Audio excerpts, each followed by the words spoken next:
Hello, and welcome to the Rouge unit of the week. And today we're taking a look at the DHS MI-24P. So throughout the years there have been many attempts to attach anti-aircraft missiles into helicopters.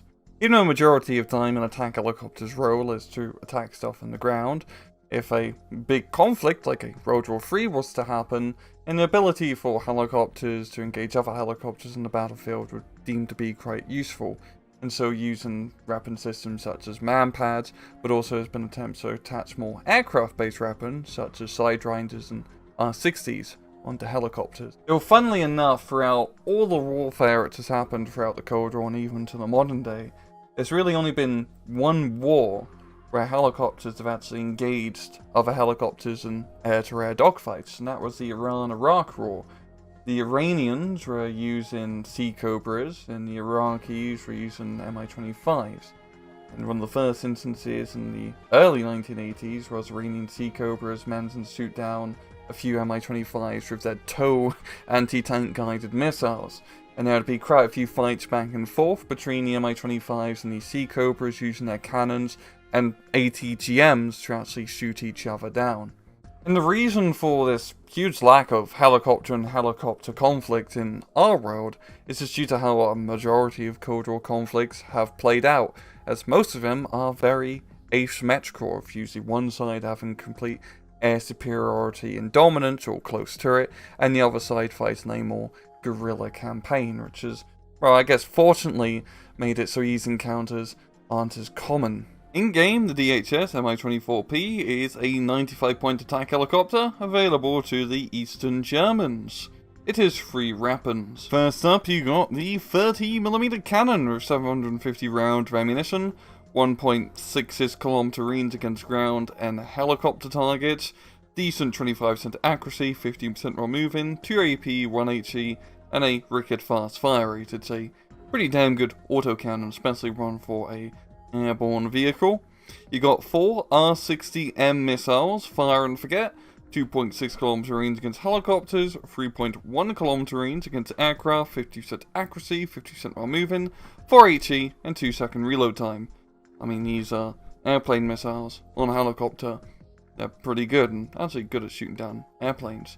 Then you got 4 Cochrane M's with 2.8 km range, 55% accuracy, 40% while moving, and 22 AP. And these are pretty damn decent, high-powered ATGMs. You just don't get a lot of him. Pop down to the miscellaneous stats. You got 1 frontal armor, 1 side armor, nothing at the back, and, well, of course, nothing at top. 10 HP, big size, poor optics, a speed of 330 km an hour, poor stealth, pretty decent autonomy of 450 km. It is type restricted to motorized and airborne decks, and it's a prototype. So in battle, the Department of Homeland Security's MI-24P is a pretty damn cool helicopter. It's one of those units which can technically kill every single unit in game with its wide assortment of weapons. You got the cannon for killing soft targets, the anti-aircraft missiles for blowing up flying targets, and the Cochrane M to deal with heavy targets. The autocannon is more than enough to deal with most other light armoured vehicles and infantry in game, and will clear them up quite easily if they are out in the open. The R-60s are actually very interesting, as even though they only do the same damage compared to the Igla which you see on the Mi-24V, for example, you do got pretty damn good range. You can actually outrange most other anti-helicopter helicopters in game, which gives you that very important standoff strike capability, and it can also shoot down airplanes.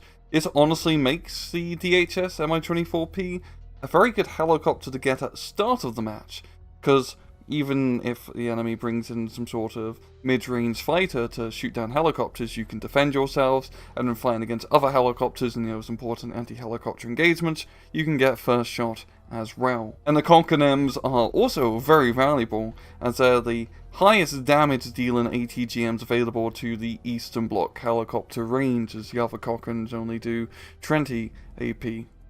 Even though this is a very cool helicopter, in the 1v1 scene, you don't really see it being used all that much, and that's really for a good reason.